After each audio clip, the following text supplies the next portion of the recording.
Magandang araw! For today's video ay samahan niyo muli kami sa panibagong kaganapan namin din sa probinsya. Eto nga ho at panibagong cravings na naman nga ho ang napagbigyan. At nagluto nga ho pala ako ngayon ng palabok. Panibagong araw, panibagong lakad na naman nga ho ito. At ayan nga at may nakabuntot na naman sa akin. At dahil nga daw papunta ako ng bayan ay sasama nga daw sila. O diba talaga naman nga hong hindi na nagpapigil. At ayan kasama din nga ni Bernacia yung kanyang laroang Barbie. Ay kakuman din naman nga ako ay dagdag intindihin na naman ari. Ay wala kita nga ning magagawa ay nariyan na. Ay siya kapag iniwan na rin ay talagang ngak-ngak nga ni at wari ko'y magalupagi pa rin. May nilakaran muna nga ho pala ako saglit dito sa may bandang ito. At ayun malapit din nga dito yung palaruan kaya naman dinala ng kanyang tiyuhin at sasaglit nga daw din. Medyo mainit na rin nga ho pala ng mga oras na yaan. Ay siya ituloy pa man din naman nga at paano baga naman ay minsan nga lang daw makalabas ng hawan ay di minsan din lang makaparini. O diba at talaga naman nga hindi na rin nagpapigil aring laruan ni Bernacia ay talaga namang paglaro din nga daw niya at hindi din nga daw naman nakakaparini ito. Ay tuong mapapakamot na lang man din naman nga ho sa ulo kahit hindi makati. Ay kakuman din naman nga ho ay pagbigyan na nga laang ang hilik nang wala na nga ning ligali. Buti na din nga laang ho at kanlong din sa part na ari. Ay di ayun husay nga ho ang paglalaro at kakoy hihintayin ko naman at mapagbigyan na din nga laang ang hilig nito. O diba at kitang kita naman nga ho na nag-enjoy itong tatlong kasama ko. Ay talaga naman nga ho hindi na rin nagpapigil ang laruan ni Bernacia at talagang nakaayukmudan pa din sa taas. Bali niyayaya ko na nga ho pala sila dyan ay talaga naman nga hong ayaw magpaawat at gustong gusto pa din nga hong magtigil din eh. Ikakoy tanghali na kami doon sa aking dapat bilhin. Dito na din lang kami nagdiretso sa palengke dahil meron nga ho akong bibilhin. At pagkatapos namin doon, diretso kami dito sa meriendahan at mga gutom na nga daw itong kasama ko. Buti na nga lamang malapit nga ho pala ito dito kaya naman ayan at napabili nga ho ako diyan ng maruya, banana Q at saka nga ho pala ng juice. Aba naman ay tunay nga hong kamamahal na talaga ng bilihin ngayon ay dati nga ni Aritigdos lang aba naman ay ngayon ay 15 na pala nga naman ay dati yon hindi ngayon ay siya sa tunay talaga naman nga ho ay kamamahal na lahat ng mga bilihin. Pagkabili namin ayun diretso na din kami sa bahay at fast forward kinahapunan at dahil cravings nga ho ang kumain ng palabok eto at lulutuin ko na nga ni. Una niluto ko muna nga ho pala itong ilalahaw kong hipon bali ilang piraso din lang talaga yan at kako nga ho ay gayan lang nga ni ang nakayanang bilhin. Medyo luluto-lutuin lang natin ng mga ilang minuto at kapag nga ni orange na ang kulay ayan hinango ko na din. Tapos magigisa na din nga ho pala ako diyan ng sibuyas at bawang pero bago nga ho pala yon ayun yun nga ho pala muna ng aswete ang kinuha ko yung pinakang kulay niya dyan. Hinalo-halo ko na lamang muna dito sa mantika at lumabas na nga ho pala yung pinakang kulay niya ayos na yan kaya tinanggal ko na yung mga buto dyan na para bang naparami pa nga ni ho pala itong aking nagawa na ito pero kakoy ano pang magagawa natin ay nariyan na nga yan. Pagkaalis ko ng mga buto ayun nga ho diretso ko na ding lagay diyan yung sibuyas at bawang hinalo-halo ko din lamang hanggang sa magisa-gisa tapos nilagay ko na din nga ho pala itong ginili. Igigisa ko nga lamang hanggang sa maluto-luto yan tapos nilagyan ko na din nga ho pala ng mga pampalasang asin saka paminta. Nilagyan ko na din nga ho pala yan ng tubig para mapakuluan na tapos ayun habang nagpapakulo ay sinawsaw ko din aring ulo nga ho pala ng hipon dahil medyo may katas-katas pa rin yan na pampalasa diyan. At nung nagsisimula na nga ho palang makuluan yan ayan nilagay ko na nga ho pala diyan yung isang sachet ng mamasitas na palabok tapos 2 kutsara din nga ho pala ng tinapa powder. Hinalo-halo ko na din nga lamang para kumalat nga ho pala yung mga pinaglalagay ko. Tapos habang kumukulo ayun meron akong 3 pirasong itlog na dinurog dito ay lalagay ko na din nga yan dito. O diba sa sauce pa nga lamang ay kitang-kita na talaga na hindi tinipid. At ayan halo-haluin lang natin tapos ilalagay ko na din nga ho pala itong cornstarch para nga ho pala yan sa pampalapot. Kaunting halo-halo na lamang at pagpapakulo maya-maya pwede na yung hanguin. Hindi ko na din lang talaga dinamihan ng pampalapot diyan dahil ayaw ko naman nga ho na sobrang lapot. At ayan sakto lamang at nung okay na hinango ko na din nga ho pala yan para eto naman ang lutuin ko. Para nga ho pala sa magiging pansit niyan ayan pinahuli ko ng luto ito at bale ang gagamitin ko nga ho pala yung pansit bihon at kakoy eto naman na nandito pag-aariin ko na nga lamang. Makalipas nga ho pala ang ilang minutong pagpapakulo eto luto na kaya hinango ko na din kaagad yan para nga ho pala maayos ko na yung aking nilulutong palabok. Bale ang ginawa ko nga ho pala hindi ko muna pinagmimix dun nga ho pala sa mismong sauce dahil dito ko nga ho pala ito aayusin ng lagay. Okay din palang gamitin yung pinakang pansit bihon at mabilis nga ho palang maluto kaya mabilis din nga ho pala talagang makakakain. Nilagay ko na nga ho pala dito sa lagayan tapos ayun binuhusan ko ng sauce, nilagyan ko nga ho pala dyan ng mga sahog na hipon.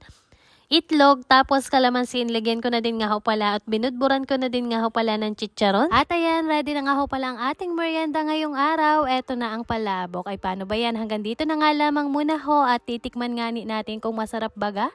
At yun lamang for today's video. Maraming salamat sa inyong panonood. God bless.